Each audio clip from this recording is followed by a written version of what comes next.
나를 성추행하고 성폭행한 상대가 버젓이 거리를 활보하고 심지어 사람들의 존경까지 받는다면 피해자의 기분은 어떨까요? 힘들었던 과거를 용기 있게 고백하는 미투 캠페인이 우리나라에서도 시작됐습니다. 이 문제를 취재한 보도제작팀 변종국 기자와 함께 짚어보겠습니다. 안녕하세요. 안녕하십니까. 네, 변 기자, 우선 미투 캠페인이 뭔가요?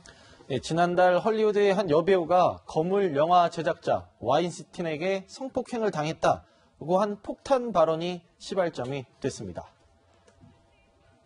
I have been silenced for 20 years.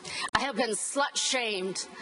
I have been harassed because what happened to me behind the scenes happens to all of us in this society.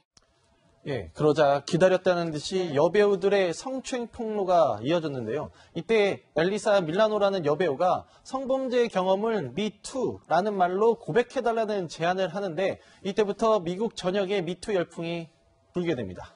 그렇군요. 예. 그 미투 캠페인으로 곤욕을 치르고 있는 유명인들이 굉장히 많다면서요. 예, 그렇습니다. 이름만 들어도 알 수 있는 리즈 위더스푼, 기네스 펠트로, 안젤리나 졸리 등 유명 여배우가 폭로를 하루다 멀다 하고 있고 스티븐 시걸과 더스틴 호프만이 성추행 논란에 휘말렸으며 올림픽 최저 금메달리스트인 미국의 엘리 레이즈먼이 코치에게서 성추행을 당했다라는 폭로를 했습니다. 네. 미국의 유명 토크쇼 진행자 찰리 로즈는 성추행 폭로가 이어지자 방송에서 퇴출까지 당했습니다.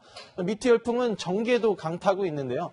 미국 상원 의원이 국회 입성 전에 성추행을 한 사진이 폭로가 되기도 했습니다. 네. 그런데 이 미투 캠페인이 우리나라까지 넘어왔다면서요. 그 미투 캠페인을 하고 있는 우리나라 여성을 변 기자가 직접 만났다고요? 네, 그렇습니다. 20대 여성 A씨는 최근 블로그를 열어서 미투 운동처럼 자기 고백을 하고 사람들을 또 돕고 있습니다.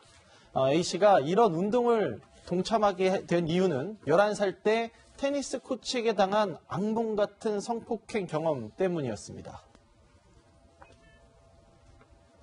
네, 그 경험을 한번 들어볼까요? 네, 한번 다시 들어보겠습니다. 다른 건 나랑 보복할 거라는 식으로 진지가 너랑 나랑 아는 거다. 예, 그런데 이제 A씨가 지난해 15년 만에 한 테니스 대회에서 바로 그 가해 코치를 만나게 됩니다. 네. 그 사람을 이제 마주쳤다라는 그 순간 자체가 어떻게 보면 정말 끔찍한 상황인 거예요. 만나고 나니까 충격이 너무 큰 거였죠. 네, A씨는 취재진과의 인터뷰에서 내가 그동안 신고를 하지 않아서 또 다른 피해자들이 생겼을 수도 있겠다라는 생각이 들었고 그리고 그것을 숨겼던 과거의 자신에게 너무 미안해서 안 되겠다, 용기를 내서 고소를 하자 이렇게 마음을 먹게 됐다고 이야기를 했습니다. 15년 전 사건이었지만 아동 성범죄는 공소시효를 폐지했기 때문에 뒤늦게라도 신고가 가능했고 최근에 가해자는 징역 10년을 선고받았습니다. 네, 뒤늦게라도 좀 죗값을 치르게 돼서 그나마 다행인데 예. 이번엔 성폭행 피해자를 돕는 변호사가 된 성추행 피해자도 있다면서요. 예, 이은희 변호사가 그 주인공인데요. 대기업에서 성추행을 당했는데 이것을 숨기지 않고 적극적으로 대응했습니다. 이후에 회사를 박차고 나와서 변호사가 된 겁니다. 미투가 나도 이런 일이 있었어.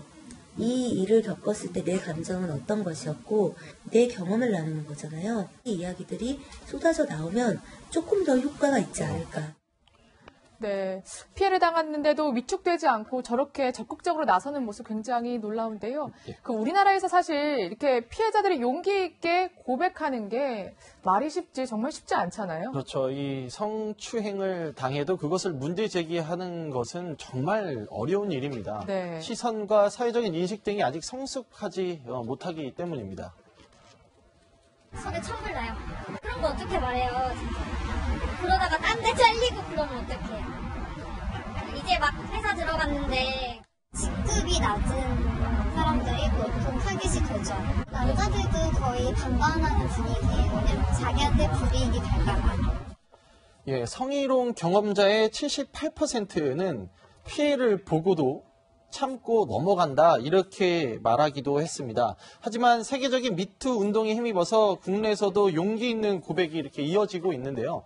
문단 내 성폭력이라는 해시태그를 달고 문단에서 발생하는 성범죄를 폭로하는 운동이 우리나라에서는 1년 전부터 지금까지 이렇게 지속이 되고 있습니다.